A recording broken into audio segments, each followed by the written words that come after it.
Welcome everyone to 3 on 3 Blazers. I am Nate Hanson alongside Jared Cowley, Max Barr as always on the ones and twos behind the scenes, and we are without our man Orlando Sanchez today. We miss you, Orlando. We do miss you. He is flying back from Denver to Portland currently.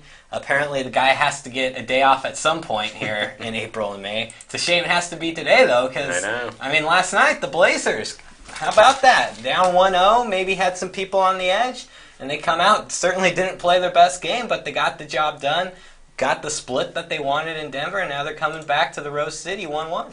Yeah, this is what Portland had to do. If you want to win a series when you are the road team, the lower seed, you really need to grab one of those first two games on the road. And even though, like you said, it was an ugly game, a grinded-out game, that's what Damian Lillard called it, they held off a rally against the Nuggets at the end. I thought they played their best defense I've seen them play in a while, and they got the win. So Blazers fans should be ecstatic. Now you have 3 of the next 4 games in Portland. Yeah. And to go to the point of how important it is just to get a split in those first 2 games is, the stat is teams that are up 2-0 in a 7-game series win, 93% of the time? Yeah, they showed that on the broadcast last night. And so you don't want to have to become part of the 7% who has completed that feat. Because the Blazers have done it once, but they were helped a little bit by some injuries to Chris Paul and Blake Griffin. And it's a difficult feat to have, but they took care of business last night.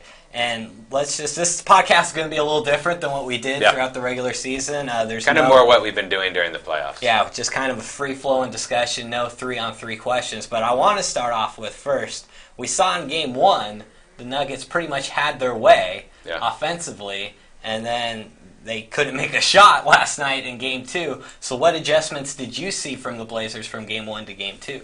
Well, we talked about this a little bit. I mean, I do think some of it was definitely the Nuggets were cold. They were missing shots. They did miss a fair amount of uncontested shots. But I also think, like I said, I think this is the best Blazers defense I've seen in a while. It started from the opening tip. You really saw, I thought both Maurice Harkless and Al-Farouq Aminu set the tone on defense. And the adjustments they made, I thought that there was a chance they might put Aminu on Jokic and put Harkless on Murray. They did one of those two things, and I think that Harkless's defense against Murray was key because it broke up that pick and roll that the Nuggets are so effective at with Jokic and Murray. And I thought that they kept Kanter as the primary defender on Jokic, which was surprising because he got torched on defense in Game 1. I've got the numbers here. In Game 1, he gave up, when he was guarding Jokic, he gave up 23 points on 8 of 12 shooting. And about the same number of possessions in Game 2 when he was defending Jokic. Jokic scored 4 points and made only 1 of 8 shots when Kanter was the primary defender on him. I mean, that's probably the best defense Kanter has perhaps ever played. And part of it was he got help because they really double-teamed Jokic a lot more than I thought they were going to and a lot more than they usually do. I mean, that's not something that Stotts often does, but they were kind of mixing up their double teams too. You saw most of the time, they would have Kanter defend him straight up until he took a dribble. And then you'd see they would send help defense after 1 dribble or sometimes after 2. And what that did is it kind of kept it in Jokic's head where he didn't know when that double was coming. And so it did force a couple turnovers, and I think it just threw the Nuggets off their game. And once they started missing shots, it was just, it's like a snowball and just kept rolling, and the Blazers defense was just very good. With a player like Jokic, especially with how well he played and how comfortable he was in Game 1, I think the goal was just to try to make him a little bit uncomfortable in Game 2. And what you described was a perfect way of doing that because, as you said, he didn't know when exactly the double teams were going to come. And he is a great passer for a center, so it is risky to send double teams his way because he's a player who will likely be able to find the open man. And they did get a lot of open shots. They just weren't able to knock him down last night. But to just make him a little bit uncomfortable, and that goes also with Maurice Harkless guarding Jamal Murray. Because Jamal Murray in Game 1 hit a couple shots early and got going. And in Game 2, I think he hit his first shot in Game 2. But after that, he really didn't get it going. And for Maurice Harkless also, he was great on defense. And before he got hurt in the first half, he was also, present on offense. for the Blazers. We saw him hit a three-pointer in the first quarter. There was no hesitating with it. He was decisive in putting it up. And he talked about this after Game 1 because he was guarding Torrey Craig in Game 1, and he talked about how he just, we've talked in the past how Maurice Harkless just doesn't seem to be involved in games sometimes. Yeah. And he talked how he felt that way in Game 1 because he was guarding Torrey Craig, who for the most part is utilized as a spot shooter for the Nuggets on offense. So Harkless, who is used to defending the best player on the other team, wasn't all that involved defensively, and he thought that kind of carried over offensively. And in Game 2, you put him up against Murray, their point guard and their second leading scorer, get him involved defensively, and we saw that translate also to the offensive end. Maurice Harkless just being involved in that kind of impact it had for the Blazers. And I think that shows a lot of maturity on Harkless's part for him to, I don't know if the coaches mentioned that to him before, or if that was just something that he recognized, for him to see that, his main value is defense, and for him to see that I wasn't as engaged defensively, and in order for me to be a complete player, I need to be engaged on defense first, instead of saying I wasn't involved in the offense or I wasn't getting the ball. He talked about how he needed to be engaged on defense, and I just thought that was a really mature outlook from him. And in terms of, you also mentioned Aminu having an impact both offensively and defensively in Game 2. In the first round series against Oklahoma City, what the Blazers did so well was their starting five played so well together and dominated Oklahoma City starting five. Well, in Game 1, the Nuggets starting five was the one who had the upper hand over the Blazers, and I felt in Game 2 the Blazers kind of took that back from the Nuggets, and that's the type of effort they need in order to advance. And we saw it in the first round. I think we saw it yesterday with all five guys contributing. Yeah. I think that it was really good that Maurice Harkless got started on Jamal Murray and was playing such effective defense, but then he got hurt. Yeah. And so then they had to have someone else come in and play the same kind of impactful defense against Murray for their defensive game plan to work. And it was actually Rodney Hood, who you don't usually think of as a stout defender, who stepped up. After Harkless went out, he was the primary defender on Murray. And he held Murray to 2 points on 1 of 4 shooting the rest of the way. When he was guarding him 14 possessions, he shut him down. And so good job by both Hood and Harkless. And you mentioned Hood. Let's just go back, a couple months ago to the trade deadline and then the signing immediately after the trade deadline. Obviously, they traded for Rodney Hood at the deadline, and then shortly after the deadline, they signed Enes Kanter. Yeah. And now looking at this series, because Rodney Hood really didn't play that big of a role in the first round series against the Oklahoma City Thunder. He only averaged 4 points a game, only hit a couple three-pointers. But so far in this series, Enes Kanter's averaging 20 points a game. Hood, I think, is averaging 17 a game so far in this series, and he's knocking down three-pointers. We talked so much in the past about how the Blazers need someone to hit three-pointers to assist CJ and Dame when they're not on, and Dame hasn't been on shooting from the outside through either Game 1 or Game 2, but Rodney Hood has, and it's had a big impact. Yeah, and he's recognized the mismatches that he has when he comes into the game against the Nuggets. The Nuggets have a lot of smaller guards and smaller wings, and so when he comes in, he's often operating against Monte Morris or Malik Beasley, and those guys are giving up several inches and a good 20 to 30 pounds against Hood, and so he's able to go. He hasn't took it down in the post that much to post them up, but he's, instead of just settling for threes or jumpers, he's really trying to drive and get into the heart of the defense against those guys and take advantage of those mismatches. And Enes Kanter, he's just been phenomenal. Yeah.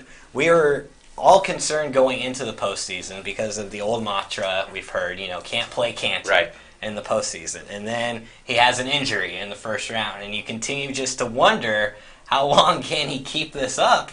And he was great in the first round series against Oklahoma City, averaged a double-double, and he's been even better so far in the second round series against Nuggets. What can you say about Kanter's performance? It's everything you could hope for and more. I think that Kanter is so beloved among Blazers fans right now, even though he's only been on this team for less than half a season. And it's because of the grit and determination he shows. To play through a shoulder injury like that takes a lot of willpower, you know. And also coming into this series, there was some discussion about whether the Thunder were just a good matchup for him defensively, and now going against someone like Jokic, if he was going to have a harder time, especially in the pick and roll. And in Game 1, you saw that a little bit, but he countered that by being very efficient on offense and rebounding the ball well. And then in Game 2, I think that was the best defense I've ever seen him play, and he really shut down Nikola Jokic, which is incredible and unbelievable. And as much as the Blazers do need him to be good defensively, or at least hold his ground defensively against Jokic, one thing I talked to you about yesterday prior to Game 2 was that in that third regular season matchup against Denver, so the final one where Denver played all their guys, and it was in Denver, Cantor scored about 25 points in that game. He was the Blazers' best offensive player in that game. And then he was, again, outside of Dame, in Game 1 of this series. And I told you, that gave me some belief that maybe this is sustainable for him. Maybe because as good of as an offensive player Jokic is, he's not that great defensively. Yeah. And Cantor, again, last night he only had 15 points, but 15 points you'll take any night from Enes Kanter. And I think I'm starting to believe this is something sustainable for him on the offensive end, that maybe he won't average 20 points a game like he is right now, but maybe this is a series where he could possibly average 17 and 10, which, considering, it's a guy who you assumed was going to be your backup center going into the postseason, is just humongous production. It's amazing. And that's what he's averaging in the playoffs. Yeah. And pretty much that's what he's averaging since Nurkic got hurt. It's about 15 points, 10 rebounds, just very efficient shooting from the field and from the free throw line. And his defense it's better than I expected. He has a defensive rating in the playoffs of 104.9. So when he's on the court, the Blazers are giving up 104.9 points per 100 possessions. That's the best defensive rating among the Blazers starters. Yeah. You would not have thought of him. You'd think of him as maybe the weak link defensively in the starting lineup, but he's been really good. And it's not necessarily, he gets big-time blocks or anything like that, but he's just making players alter shots and contesting them at the rim. And it's the same thing we saw from Zach Collins, I think, last night. Zach Collins, I think, really had a tough time in Game 1. He's had foul issues in both Game 1 and Game 2. But I thought he affected shots much more in Game 2 last night, which could have been another reason why Denver struggled to put anything through the net last night. Yeah, I was surprised that was another defensive wrinkle that Stotts went with was, Myers Leonard didn't play at all last night. And I thought that physically he was a better matchup defensively for Jokic just because of how big and strong Jokic is. But Zach Collins played bigger than himself last night. He didn't, he used his defensive intelligence, and he used his quickness, his length to be an efficient defender against a guy who, they're about the same height, but Jokic has to have 40, 50 pounds on him at least. Definitely. Really impressive. All right, so we've talked a lot so far to start this thing off about the supporting cast, which is pretty incredible because you would think going into the series, if the Blazers got a split in Denver and Portland fans are feeling good going into Game 3, you probably would have thought Damian Lillard is continuing the role he was on in the first round series against Oklahoma City. Yeah. But that hasn't necessarily been the case through the first 2 games of the Denver series. What have you seen from him so far? I do think he was very good in Game 1. Yeah. He had some issues with turnovers. He had 6 turnovers in Game 1, but he scored 39 points, and he shot the ball efficiently. He was probably the bright spot on offense for the Blazers in Game 1, along with Enes Kanter. Last night, he was terrible. No. He made 5 of 17 shots, 1 of 7 from the three-point line, just 14 points, had 3 turnovers again, had a hard time, taking control of the ball. In Game 2, it was mostly Torrey Craig and Gary Harris who defended Lillard, and they really shut him down. But those are the same 2 defenders that defended him in Game 1 when he was efficient and effective. So I think this was just an anomaly.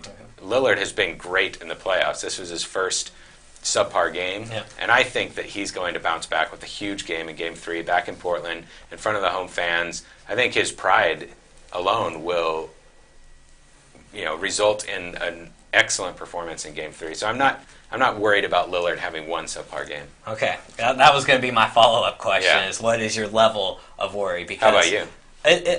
it's a little bit higher just because he struggled shooting from the outside both games. In Game 1, he was great at finishing at the rim, and that's where he got, and at the free throw line, or getting to the free throw line. What was he from the three-point line in Game 1? Was it 4 for 12? I think that sounds about right. Yeah. And so 33% Damian Lillard can do, and does do, much better than that. And then he struggled even more last night. And so that's, if I have any cause for concern, that's where it is, that he's struggling to shoot from the three-point line, especially because in this series, he has lengthier players, namely Torrey Craig, defending him. And then I referenced that last regular season matchup earlier with Cantor when Denver played all their guys in Denver. In that matchup also was the first time I think we saw Torrey Craig predominantly defending Damian Lillard, and Lillard struggled to score in that game as well. But I'm with you overall. I think Lillard will bounce back. I think we've talked about this before, how he recognizes moments and opportunities and typically takes advantage of them.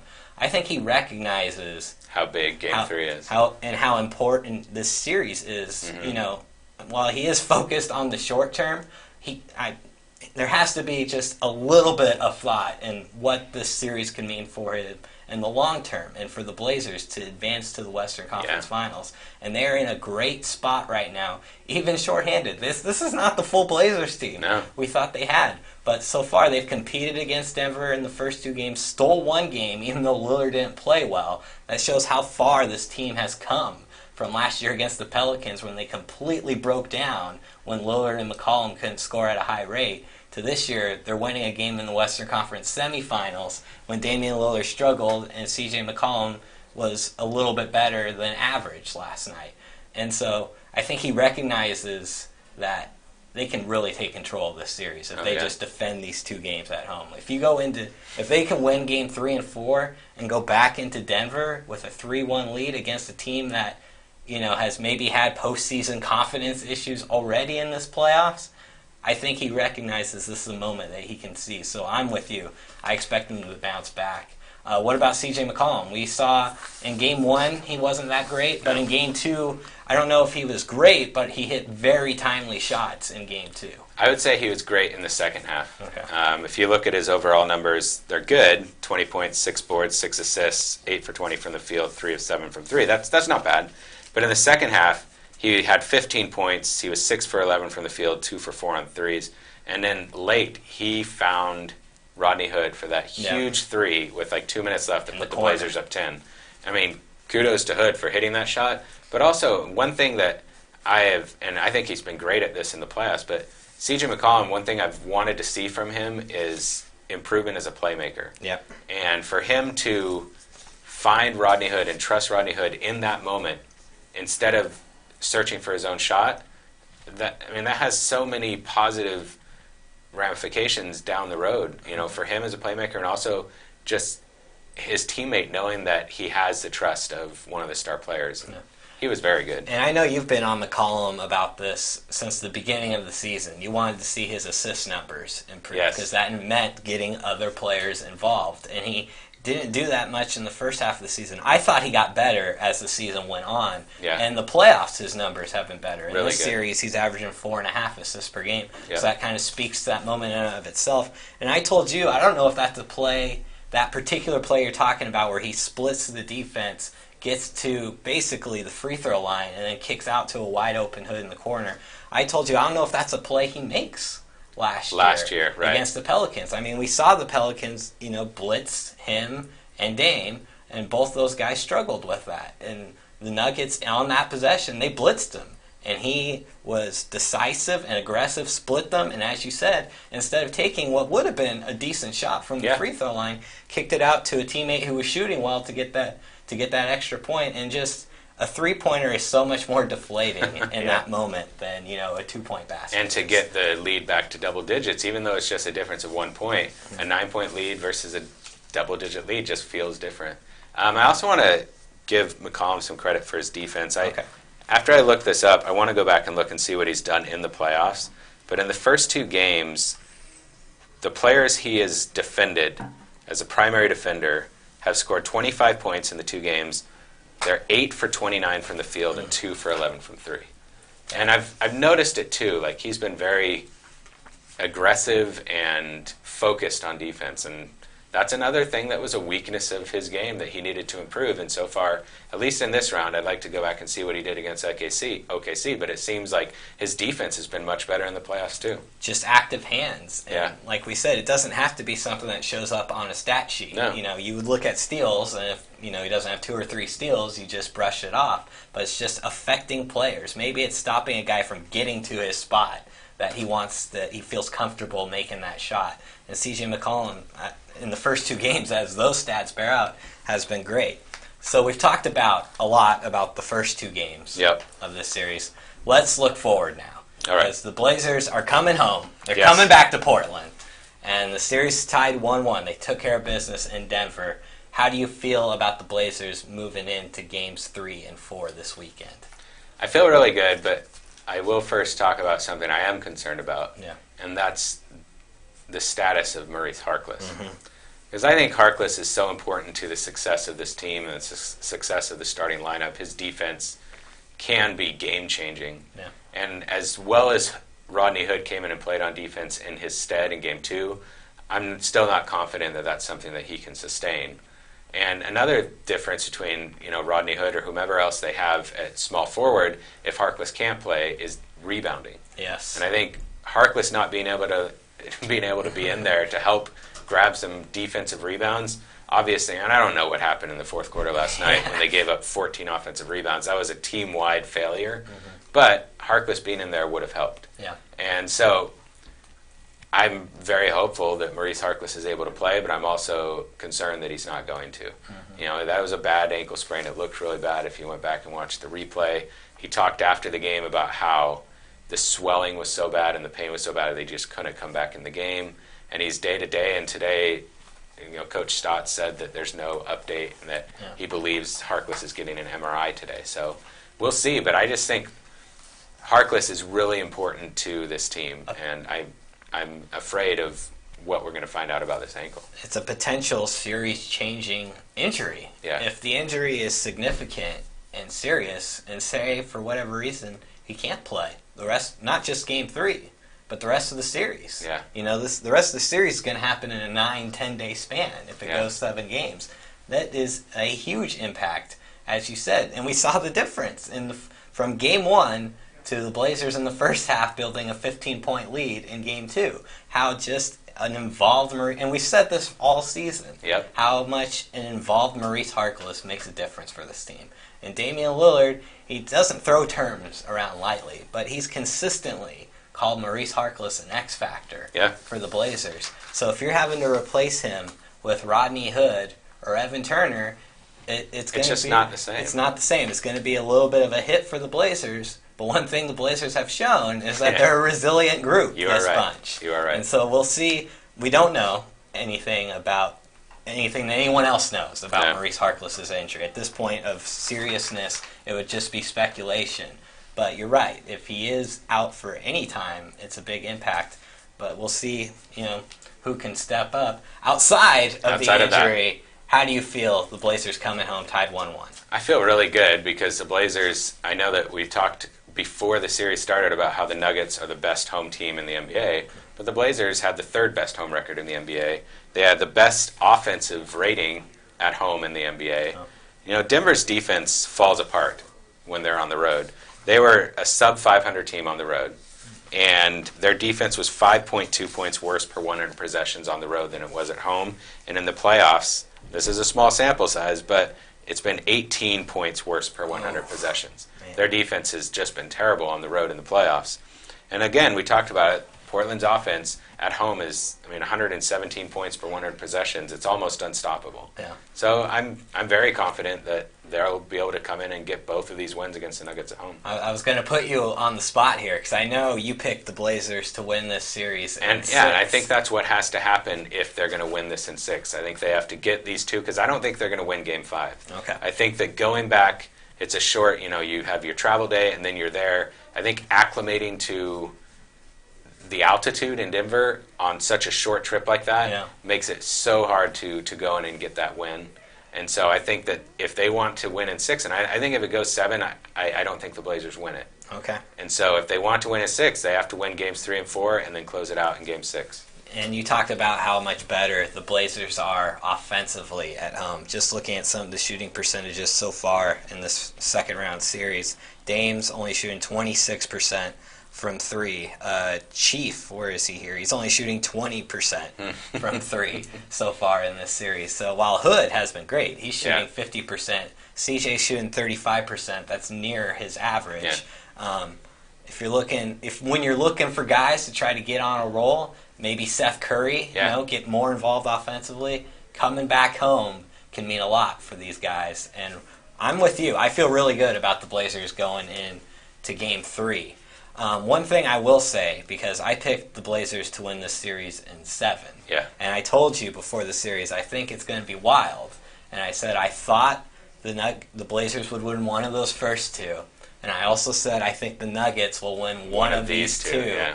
And this series has been, unpredictable so far. And the difference between Game 1 and Game 2, they were complete opposites from each other. Both teams played extremely well in Game 1 offensively. And then in Game 2, both teams, for the most part, struggled offensively. And I think this is kind of what the series is going to be like. I don't know if there's ever going to be a time where you can pinpoint how this series is going to move.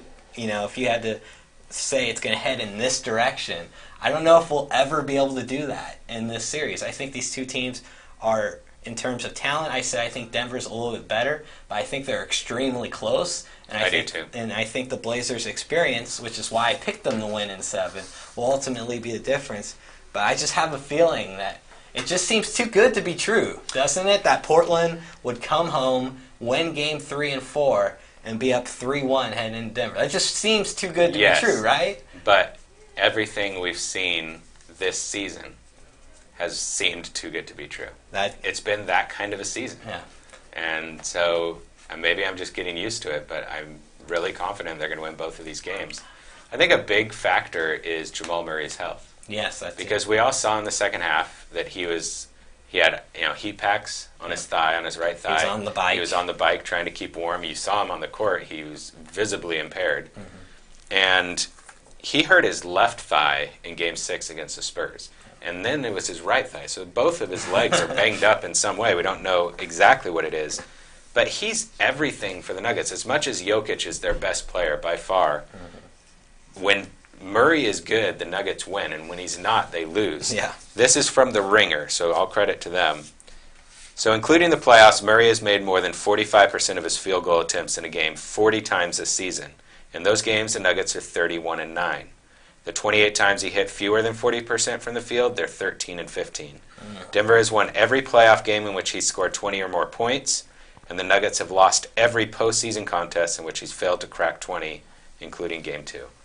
So if he is not right, and especially if Harkless can come back and continue to have the same defensive impact against him, then that changes this series to where, again, I think that it would still finish in 6. But man, I want to believe all that. I just have this doubt, this suspicion that Denver's going to come in and steal one of these games, and that after Game 4 we're going to be tied 2-2, and the series is kind of just going to be reset heading into Game 5. But as I said, despite me believing it would be 2-2 after 4 games, I still did pick the Blazers to win in 7. Yeah. So I have confidence that if the Blazers did lose home court advantage, they could win another game in Denver. And I also like how 2 minutes ago I said I don't think there's a roadmap to figure out the series, and then you bring out something like that when Jamal Murray scores 20 points, the Nuggets win, and when he doesn't, I didn't bring it out. The Ringer points, but you had to bring it up in the podcast. Yeah. You could have just let that be in a different world. But you I did bring that up in the series preview as well. Well, I must have missed that part. But also, to go to your point,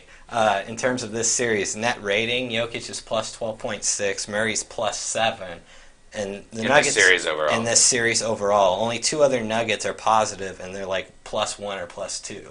So that just goes to show the impact, how much those two players matter to Denver and their success. And I think even when Jokic didn't have a good game by his standards last night, he was still really good. Yeah. He was still 17 points, 14 boards, 7 assists or something like that. I think you're always going to get great production from Jokic, but the one thing about Murray that has been consistent through his, and he's still very young, but through his short career, is he's extremely inconsistent. Yeah. And so, yeah, I mean, you might be right. This series might just go back and forth. And the one thing I can say, I know we talked about this before the podcast about how entertaining last night's game was or wasn't. Yeah. But I think so far this series has been extremely interesting and entertaining, and I think it's just going to get better as the series goes on. And that goes back to a question Max asked us last week. He asked if, we talked about how OKC's series was so intense, and if the Blazers' second round series could, we didn't know who it was going to be at that time, Nuggets or Spurs could possibly match up to that intensity. I don't think it has yet, but I think you saw a little bit of something yesterday in that skirmish, And Nick Cantor had said Jokic has pushed him like that. That wasn't the first time he did that to him. Yeah, and he pushed Al-Farouq Aminu in the back like a minute or two before that. And so maybe some frustrations are starting to boil in this series. And also, if this series goes the distance, too, then that just adds more drama to the mix. Did you see what Monte Morris said last night after the game? I did not. So I'm paraphrasing because I don't have the quote in front of me. But he said that what happened at the end of Game 2 when it was a scuffle, skirmish, whatever you want to call it, was a kind of a predictor for what Game 3 is going to look like. Okay. And he said, we have to come out and land the first punch. Yeah. Well, and one thing, and he said it's going to be, Game 3 will be chippy. Chippy. Yep. See, that's exactly that was the word I was trying to find right there, chippy. And after Game 1, the Blazers talked about how they needed to be more physical. Yeah. And they were in Game 2. And I think it got a little bit under the Nuggets' skin, as you saw with Jokic just, for no reason, just tossing Cantor aside at a free throw at the end of the game. Yeah.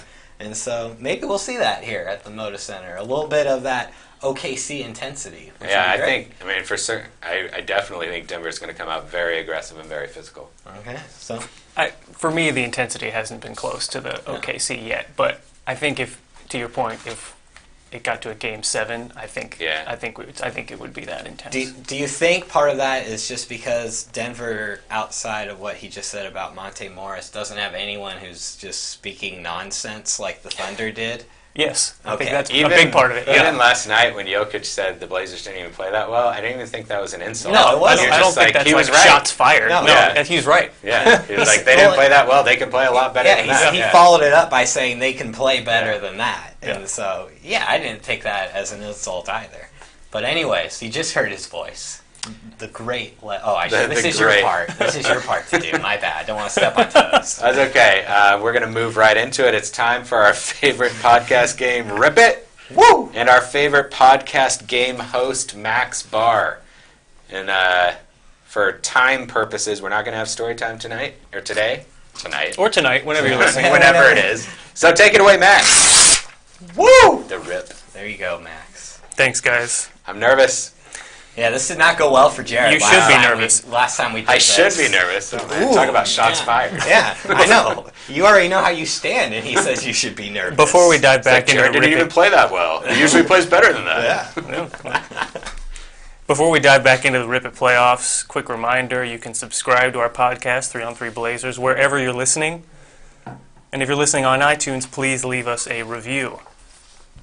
5 stars. We've been alluding to it. After last week's Rip It recap, Jared, you were down.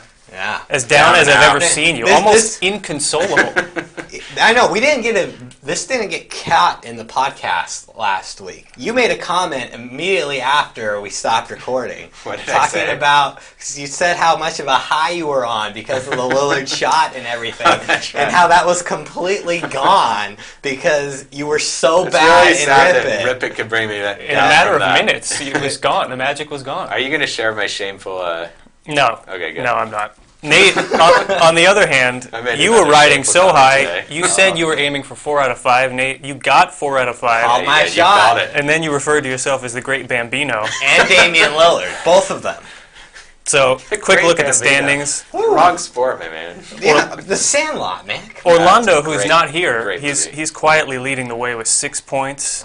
Nate, you're right behind him with 5. Right on his tail. Jared, you're sitting in third with 3 points. One thing I think we can all agree on, or at least Jared and I, Max probably has no opinion on this, is that Orlando cannot win this postseason edition of Rip It. He won way too many regular season Rip It tiles. He reminded me last week that he had a perfect Rip It week, and is the only one to do that. All right, I'll tell you what. If I crash and burn again this week, I will start rooting for you to take down Orlando. Wow. There we go. Well, that's up to you guys. Yeah, I sniped Jared last week, and I'm coming for Orlando. So remember, for any new listeners out there, the player with the most total correct answers during the Blazers postseason run will be crowned the Rip It playoff champion. So, quickly, let's get into it. We're going to start with Game 3, Friday night. First question, which player will grab the most rebounds in Game 3? Paul Millsap or Al-Farouq Aminu? Oh. Jared, what do you think? Aminu. Nate? Millsap. I have Orlando's answers. Yes, you do. And for this one, he says Millsap. Yeah. That's right. We don't have anything to recap, do we? No. Oh, we had no picks last week. When you asked the first question, I was like waiting for you to give us. No, we recapped last week. Yeah, who did you go with? I went with Millsap. And who did Orlando go with? Millsap. Okay. Man, you had Jared. Jared's all shook right now, man. I'm way it's off. like when I win. Man, I'm gonna win Rip It. He only gets this way when I win Rip It. When you play well, I fall apart. Next question.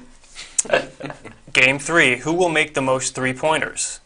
Jamal Murray, Rodney Hood, or Malik Beasley? Nate, what do you think? The choices were Murray, Hood, and Beasley? That's right. Oh, man. Hood. Orlando says Beasley. Gary, what do you Beasley say? Too. Yep. Man, that's who I initially wanted to go with, but I was like, I said the Blazers are going to win Game 3, and so I got to go with Hood. Next question, over-under. 8 points, for Seth Curry in Game 3. Over or under 8? Jared? So 3 3-pointers or not? I'm going to go under. All right. He's averaging 3.5 points in this series after 2 games. Nate, what do you think? Oh, man. I feel there's so much pressure now that I'm actually in contention for this thing. When I called my shot, I only had one the It's week how the before. score builds week after I week. know. It makes it so much You more were talking intense. about it earlier in the podcast. Seth Curry maybe get a little more involved here. Yeah. I feel now I know why golfers freeze up under majors. It's not the first day or the second day. It's having to do it for 3 or 4 times. I'm gonna go with over for Seth Curry. Orlando says over. All right. All right. I feel better now that I have him saying that. The Rip It champ. Next question, Game 4. Which of these players will score the most points? Enes Kanter, C.J. McCollum, or Jamal Murray? This is Game 4. So Orlando says Kanter. What do you say, Jared? Of course he did. He always picks Kanter. Yeah. I'll go with CJ. Nate? I'm going to go with Jared on this one as well. I'm going to go CJ. All right. This next question is a new question for Rip It. Whoa. Ooh. Man. Which team will attempt more free throws in Game 4? Oh, man. My gosh. Nate? Do you know how much they've attempted? Yeah, for the series after 2 games, Denver 28.5, Blazers 23.5. That's 2 Denver home games. Yeah. For what that's worth. Yeah, it's going to come back around for Portland a little bit. Yeah. Man, Game 4. Well, I think the Nuggets are going to win Game 4, so I'm going to go with Denver. Okay. I'm Jared? just going to go with home court, and Portland gets more free throws. Orlando says Blazers as well. That's where I'm going to catch them right there. Well, that's 5 questions. What? That went by so fast. But guess what? We have 5 more. Have a recap. Oh, we got 5 more! Oh, my gosh! A double dose. Awesome. I was not ready for this. We had no questions last week, and that just didn't sit right with because me. we didn't have a recap. I'm like, I need It's a gonna recap. be And now, here we way to I'm back uplift, on board. uplifting Well done, Max. spirits. You are a wizard, Thank you. my friend. Thank you. Next question. We're still in Game 4. Gryffindor. Which player will finish Game 4 What, with the sorting most hat? steals? Nikola Jokic, Damian Lillard, or Mason Plumlee? He said steals Mason in Game Plumlee. 4. Steals in Game 4. Plumlee had 5 steals in game 1, right? That's Oh correct. my That's right. gosh. And he had no steals in Game 2. Yeah. Who are the other 2 choices? Sorry. Jokic and Lillard. Nah, man, that's a tough one. Orlando went with Jokic. Nate, who are you going with? I'm going with Jokic as well. Jared? Let's go with Lillard. Okay. I think he's averaging a steal and a half in the series. That's right. We're moving to Game 5. Ooh. So many games. Yeah. We weren't able to do a Game 5 in the first round That's series right. because the Blazers were up 2-0. We didn't know if there would be one. That's right. Man, this is a treat today. First question here. All right, I'm going to ask you to follow up on Game 5 after this. Over under 12.5 points for Gary Harris in Game 5. Oof. Is he averaging 12.5? No, he's averaging 11.5. Okay. I added an extra point on there. Yeah, way to go. I'm going to go under. All right. Jared, what are you going with? And this is in Game 5 back in Denver. I'm going to go over. Orlando says over. I don't trust Gary Harris, man. He hasn't been very good in the first 2 games. I mean, he's awesome on defense. Next question. Which bench player will finish with more assists in Game 5? Evan Turner or Monte Morris? Ooh. Man, this is a tough one because Turner could get a lot more minutes like we saw yesterday. But again, this is Game 5, so maybe Harkless is back. Who knows? But still, there's a variable in play here. Yep. What is Turner averaging 3.5 assists. Morris 3 assists. Oh, This is just after 2 games. Nate, what do you think? I'm going to bank that Harkless is back, and I'm going to go with Morris. Orlando says Morris as well. Oh, he ditched DT, huh? He did. He rode him for a long time. He did. I'll go with ET. All right. 4 assist ET over here, Jared. The preseason prediction. I was wrong. Next question. That was close, though. Yeah. Another new question for Rip It. Oh. Nice. Which team will have a higher assist to turnover ratio Oh, man. in Game Getting 5? into the advanced Holy analytics. crap. So, after 2 games, Blazers 1.3, not good. Nuggets 1.9. Better. Yeah. I mean, So the Blazers this is Game 5. The Blazers has a lot to do because they had so many turnovers in Game Yep. 1, and they never get a ton of assists. They cleaned it up in Game 2. They did clean up They the did. turnovers. Yeah. Who So will have a higher in Game 5? correct. Orlando says Denver. What do you say, Jared? Yeah, I'm going to go Denver. Nate? I am too, just because the Blazers don't typically Get a lot of assists, right. Yeah, so All I'm right. going to go with Denver. Yeah. Seems like a good strategy there. Sweep. There we go. Final question. First one. All right. We actually had a sweep. Wild card question. Woo! In which of the next 3 games will Damian Lillard score the most points? Oh, man. I think I know which way Jared's going. Oh, this is crazy question here. Yeah, give me Game 3. Yep. Orlando also says Game 3. Man, I want you guys to be wrong. If you feel Game 3, go with Game 3. Could be a big swing question here. This could be. is a really good question. I love this question. Thank you. This is my favorite of your 10, so it's good Wow. to see. Here's my question for you before you answer that. Yeah. Do you have the Blazers winning Game 3, the Nuggets winning Game 4. Who do you have winning Game 5? Nuggets. Okay.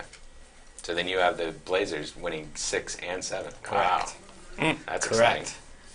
I told you this because I trust Lillard more than anyone Yeah. on the Nuggets. I didn't think I knew your exact breakdown of how the series was going to go. Yeah. So, gosh, this goes against my pick. I'm going to say Game 4. Okay. Cool. That's it. 10 Rip It questions in the books. We'll find out next week. Oh, Can't wait. That's going to be awesome. Oh, my gosh. Recap. What a recap. Who's Yeah. going to do that one next week? We'll figure it out. Somebody's going to do it. Yeah, I say Max is in Hawaii next week. That's right. Poorly timed vacation there, Yeah. Max. Yeah. Why you My have to bad. leave? My bad. Aren't you leaving too? Yeah. Yes, I am also leaving next. So it'll be me and Orlando next week. Yep. I'll let Orlando do the recap. Well, you're gonna have to have someone else producing, so maybe you can. Maybe Jeff can do the Maybe you recap. can get that person a little bit involved here, especially if it's Jeff, because he doesn't know anything about the Blazers. So This is riveting podcasting. Yeah, we'll figure it out. In the meantime, Jared and Nate, how can people find and follow you guys on Twitter? Go ahead, Jared. All right, I'm not gonna play it silly this time. You can find me at Jared Cowley. Okay, Nate. At @nhands_KGW. All right. How about you, Max? Where can they find you? They You're can part of this. find and follow me at Max N Bar And please, get at me, haters. Yeah. Let us know what you think. That's a very Orlando thing to say right now. I've never said this on the podcast before, although I've told Max this 1,000 times throughout the time we've worked together. His full name, Max Barr, is so James Bond-esque. Oh, wow. It makes, I wish my name was that cool. 2 syllables. Yeah. Yeah, me too. Simple as that. Max Barr, and oh gosh, it's so good. All right, on that note. Yeah, on that note, thank you Thanks everyone for listening. As they said, Jared and Orlando, will you guys do anything after game 3 or 4? We'll definitely try. I mean, it all depends on, we weren't able to do any podcasts after games 1 or 2 because Orlando was in Denver. But we'll see. Stay tuned, subscribe. We're going to try and bring you as many podcasts as we can. Yeah. And at the very least, you'll hear Jared and Orlando again next week. Yep. After 3 more Blazers games, correct? That's right. So, but I do think we'll have another podcast before next Thursday. So subscribe, and we'll talk to you guys next time. Thanks for listening. All right. Woo!